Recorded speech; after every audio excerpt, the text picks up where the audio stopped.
have children or are enough of a child that you might have read J.K. Rowling's Harry Potter series? There are a few of you. In the Harry Potter series, the main, not protagonist, but antagonist in the whole series is one Lord Voldemort. He is such a nasty protagonist, such a horrible person, if you want to call him a person. So just scary, horrible, that no one dares speak his name. So it is he who cannot be named. Now, what are we talking about? We're talking here about something that a lot of people, including Hugo Chavez, have been talking about for quite a few years now. It's fourth generation asymmetric war.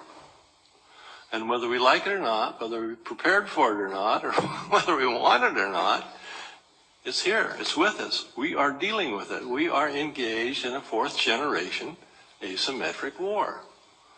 Now, what is war? War is the compulsion to accept the enemy's will. Compulsion. In the past, under the tradition of the Westphalian treaties and the so-called Peace of Westphalia, the idea was that war was between two nation states, or maybe an alliance of nation states against another alliance of nation states, but it was a nation state sort of thing. And furthermore, it was a military sort of thing.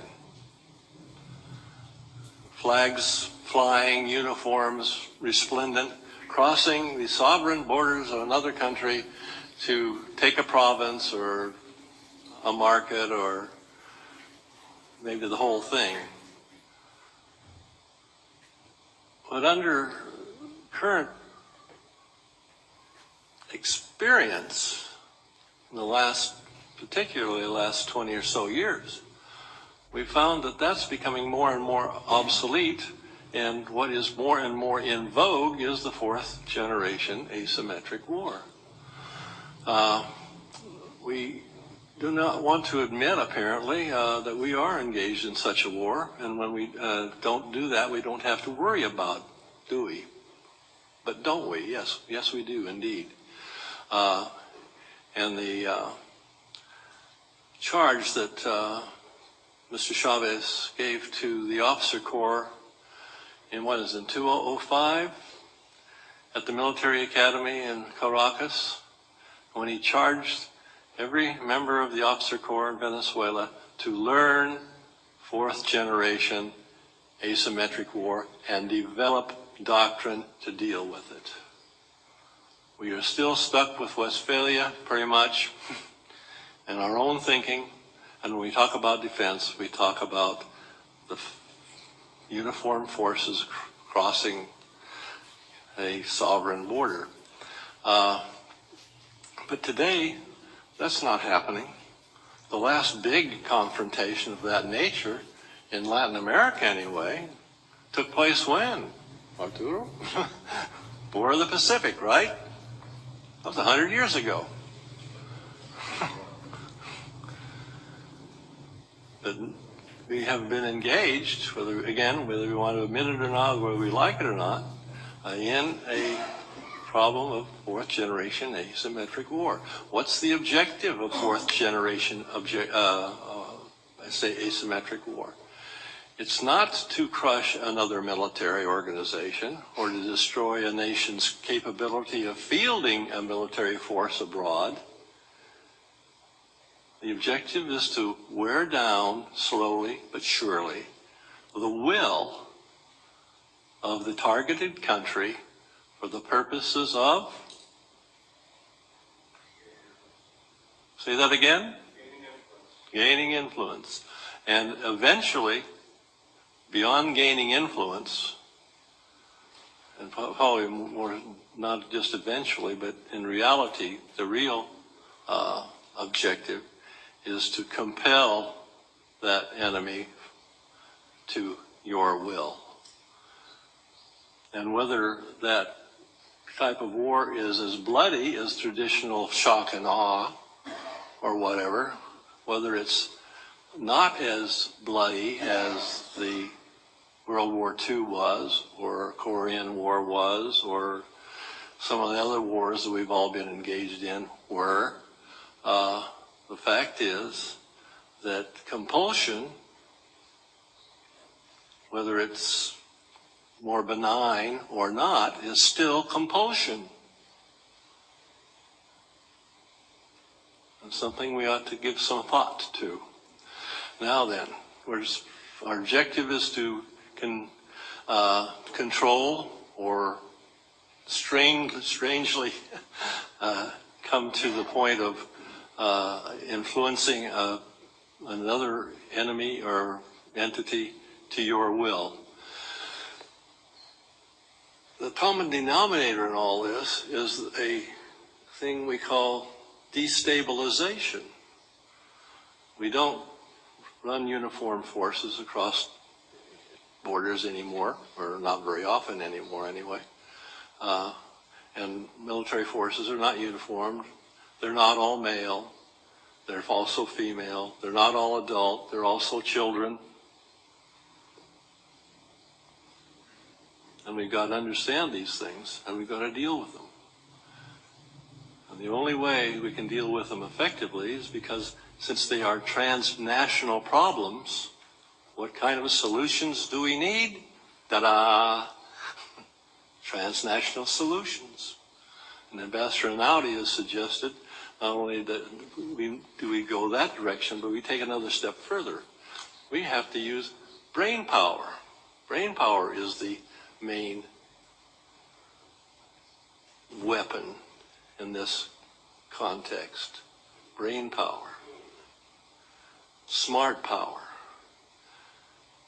It's not firepower. What took down the Berlin Wall? Tanks, artillery, airplanes? No, the German Deutschmark. Ta-da!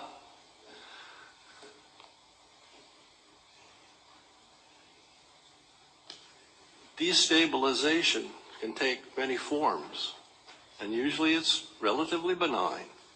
But again, we have the problem of compulsion. And it compulses us to where, and what happened is the idea of the creation of a failing state. That's the other word that we dare not speak.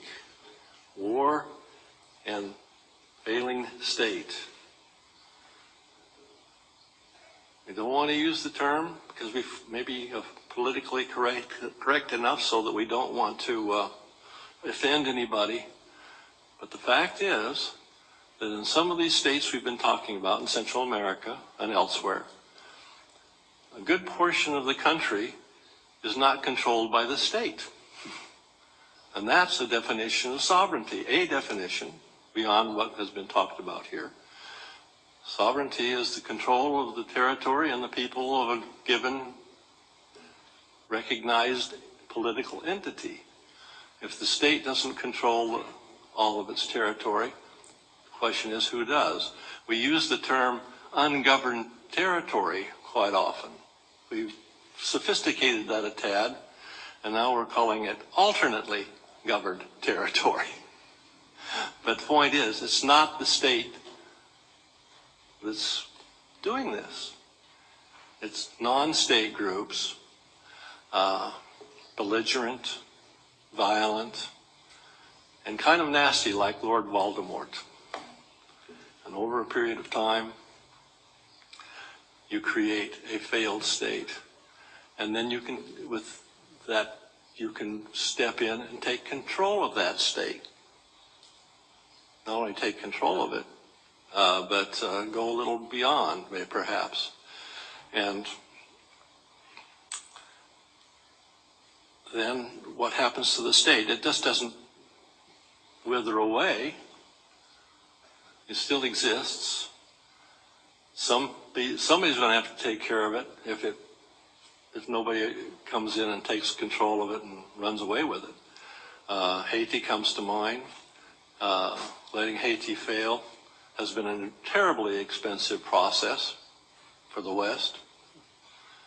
Other countries have been known to become criminal states,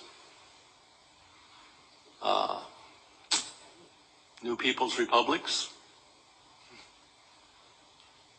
In a situation like this, it's the last man standing, no matter how badly he's been beaten, the last man standing is the victor. And it's a little dicey, and I know that there may be some problems with this. I'm taking too much, not enough time, but too much in any case. But here's a couple of words for our vocabulary for the next while. War is compulsion, whether it's non-lethal or if it is lethal as what we've known in the past. The other word is failed state, or failing state. It's not an event, it's a process. And if you do it slowly and quietly enough, people will go to sleep, in the words of one of my favorite philosophers, Hugo Chavez. If you do this well enough, long enough, slowly enough, benignly enough, your enemy will wake up dead.